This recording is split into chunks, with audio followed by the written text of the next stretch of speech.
Hello and welcome to our annual Senator Convention. Thank you for your time during this meeting.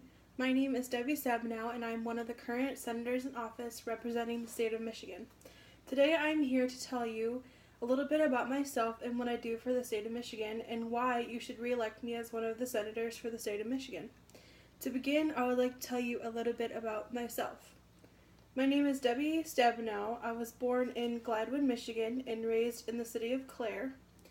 In my early young adult life, I attended college at Michigan State University, go Spartans, where I graduated with a bachelor's degree of arts in 1972, and I earned my master's degree of social work in 1975.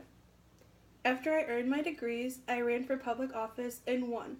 I was part of the Ingham County Board of Commissioners, where I served from 1975 to 1978.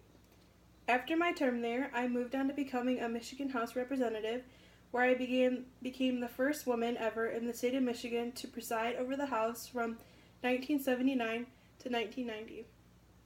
Because of the awesome experience that I had, I was elected in to serve the Michigan State Senate from 1991 to 1994. After that, I decided to take more ground, and in 1997, I ran for U.S. House of Representatives, and I won. I stayed in-house until 2001. The year of 2001, I decided to run for U.S. Michigan Senator, where I have remained until present day, 2017. For the last 17 years, I have begun working hard to better our state and serve citizens like you to the best of my ability. With over 40 years of experience in office and 17 in the current position that I currently am in, I feel that I am more than qualified to serve you and our state to the best success it can have. Like my website states, I have focused on 5 main topics over the last 17 years. The topics include job creation, quality healthcare and access, a growing diverse agricultural industry, protecting our Great Lakes, and helping the cities and communities around our great state as much as possible.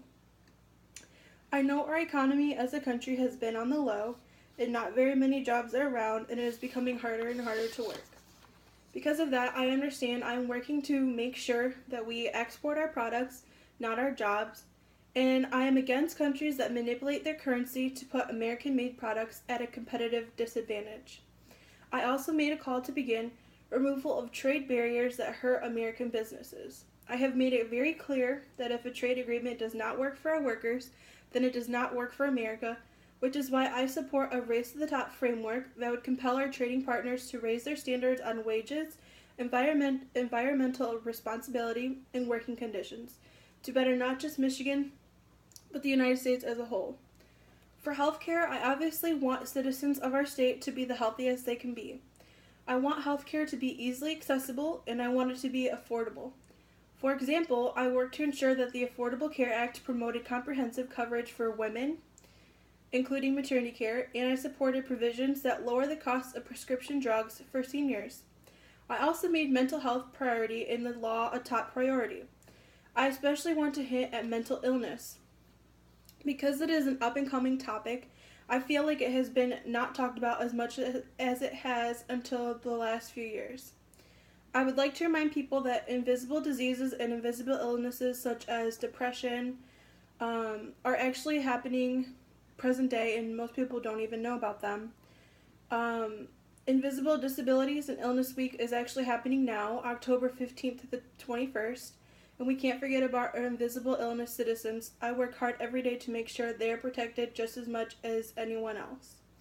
In addition, I have also worked to keep our diverse agricultural industry, our second biggest source of jobs, at the top as it can be. I make sure to keep farmers and their property safe and sound when disaster strikes.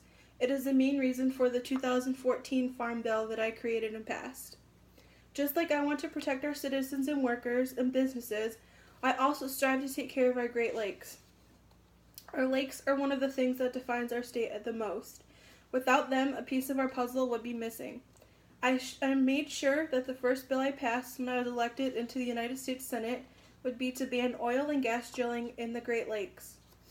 As co-chair of the Senate Great Lakes Task Force, I also led the fight to protect our waters from the threat posed by invasive species and the risks that come from oil pipelines and nuclear waste facility that the Canadian government is proposing to build on the shores of Lake Huron.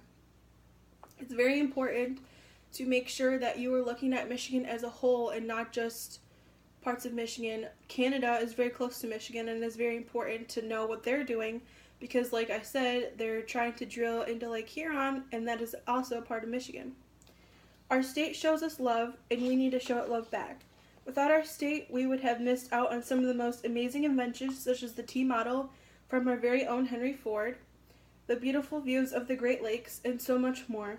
These 5 points are just a few of the many reasons why I am still honored to fight for your rights on your behalf and be one of the Michigan senators. I hope that during this meeting you have learned a little bit more about me and why I do love Michigan.